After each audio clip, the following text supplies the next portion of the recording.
The story of Iran is one that goes back for millennia. To understand the Islamic Republic of Iran, however, we have to start from early 20th century. Meet the Pahlavis. Their story begins in the Cossack Brigade, a military force in Qajar Dynasty. Reza Khan, a man of humble origins, rose through the ranks. His military acumen saw him ascend to power. In 1921, a coup d'etat led by Reza Khan shifted control of the nation. His influence grew, culminating in his coronation as Reza Shah Pahlavi in 1925. This marked the beginning of significant change for Iran. The rise of the Pahlavis occurred against the backdrop of the constitutional revolution from 1905 to 1911. As Qajar kings had failed Iranian people over and over, Iranians struggled for greater political freedom and a more representative government. The revolution led to the establishment of a parliament known as the Majlis, and a constitution that aimed to limit the power of the monarchy. While Reza Shah's reforms brought about tangible progress, they also undermined the spirit of the constitution. His centralization of power and suppression of political opposition contradicted the aspirations for democratic participation that had fueled the constitutional revolution. The memory of the constitutional revolution and its unfulfilled promises lingered in the minds of many Iranians. They yearned for a government that respected their rights and represented their interests.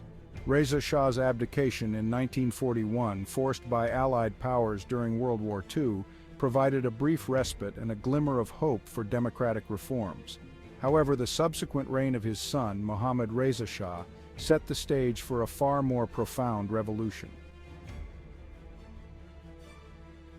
Mohammad Reza Shah, ascending the throne at the young age of 21, inherited a nation grappling with internal divisions and external pressures. Like his father, he harbored grand visions for Iran's modernization. His ambitious program, known as the White Revolution, aimed to transform Iran's economic and social landscape. Land reforms, increased literacy, and industrial development were among the key goals of this top-down modernization effort. The Shah sought to propel Iran onto the world stage as a modern, powerful nation. Iran owes so much to the Pahlavis. However, the Shah's modernization project, while achieving success, came at a cost. His methods were often autocratic, brooking no dissent or opposition. The notorious SAVAK, his secret police force, ruthlessly crushed any perceived threats to his rule. As political repression under the Shah's regime intensified, the SAVAK, with its vast network of informants, instilled fear and paranoia throughout society. Arbitrary arrests, torture, and disappearances became commonplace. The dream of a truly constitutional government seemed so out of reach, while the wounds of the constitutional revolution remained open. The Shah's authoritarian rule stifled any form of meaningful political opposition, driving dissent underground. This created a fertile ground for the growth of clandestine opposition groups, including religious organizations that felt marginalized. Among the voices of dissent, one figure emerged as a potent symbol of resistance: Ayatollah Ruhollah Khomeini. A charismatic cleric, Khomeini denounced the Shah's regime as being both corrupt and un-Islamic. His message was mainly the following. 1.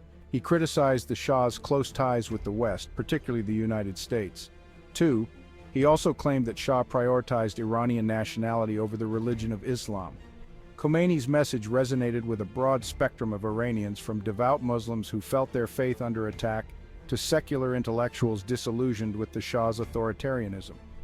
Forced into exile in 1964, Khomeini continued to denounce the Shah's regime from afar. His sermons, smuggled into Iran on cassette tapes, spread his message of resistance far and wide. Khomeini's charisma and his ability to articulate the grievances of many Iranians transformed him into a rallying point for opposition. The stage was set for a confrontation that would shake the foundations of Iranian society. The year 1978 witnessed a dramatic escalation of tensions in Iran. A series of protests, initially sparked by economic grievances and political repression, quickly spiraled into a nationwide uprising against the Shah's rule. The protests, originally started with social discontent across social classes and ethnic lines, but it was fueled by Khomeini's religious fervor. Students, workers, merchants, and clerics united in their opposition to the Shah's regime, in hopes of finally achieving a more constitutional government that accepts opposite view. Alas, fate had other plans. The Shah's response to the protests vacillated between brutal crackdowns and attempts at appeasement. Neither approach succeeded in quelling the unrest.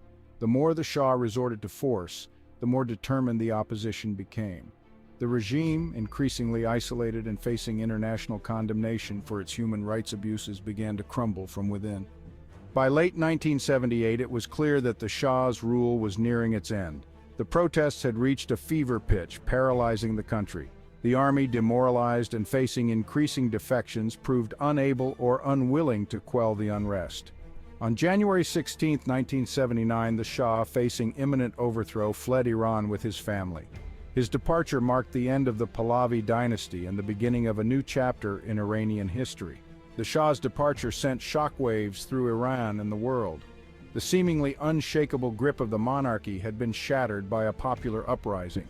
The future of Iran was uncertain, but one thing was clear: the country would never be the same again. The revolution had triumphed, but the struggle for power was far from over. With the Shah's departure, a power vacuum emerged in Iran. Various political groups, each with their own vision for the future, vied for control. Ayatollah Khomeini, returning from exile on February 1, 1979, emerged as the leader of the revolution, even though the revolution started long before his leadership. His charisma, religious authority, and the widespread support he enjoyed among the Iranian populace proved decisive. On April 1, 1979, following a national referendum, Iran officially became an Islamic republic. The Constitution of the Islamic Republic, adopted later that year, enshrined the principles of velayat-e-faqih, or guardianship of the Islamic jurist, granting supreme authority to a religious leader. Not so different from the Shah, huh? Ayatollah Khomeini assumed the role of supreme leader, a position he held until his death in 1989. The Iranian Revolution had a profound impact on Iran, the Middle East, and the world. It transformed Iran from a modern monarchy into an Islamic republic, redefining its place in the region and on the global stage. While some celebrate it as a triumph of faith over tyranny, others lament the human rights abuses, political repression, and widespread imprisonment that followed. Unfortunately, the word king was replaced with the supreme leader, and the authoritarian rule of monarchy was repackaged and labeled as the Islamic Republic.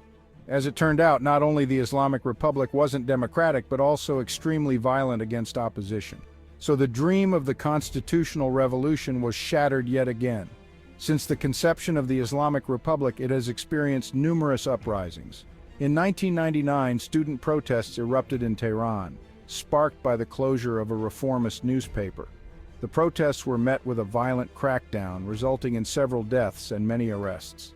The 2009 Green Movement saw millions protest the disputed re-election of President Mahmoud Ahmadinejad. Led by figures like Mir Hossein Mousavi, the movement demanded electoral reforms and greater freedoms. The Islamic government responded with violent force again, leading to numerous casualties and imprisonments. Economic grievances fueled the 2017 to 2018 protests, with demonstrators decrying rising prices and unemployment. The protests spread to over 100 cities, highlighting widespread discontent with the regime's economic policies. Again, Iranian people were met with violence. In 2019, a sudden increase in fuel prices triggered nationwide protests. The government's harsh response resulted in hundreds of deaths and thousands of arrests, marking one of the deadliest crackdowns in Iran's recent history. The death of Mahsa Amini in 2022, while in police custody, ignited widespread protests against the mandatory hijab law and broader issues of women's rights. The movement saw significant participation from women and youth demanding systemic change. The future of the Islamic Republic remains uncertain. The legacy of these uprisings continues to shape Iran's present and will undoubtedly influence its future trajectory. Let's hope the century-old dream of democracy will finally come true for Iranians.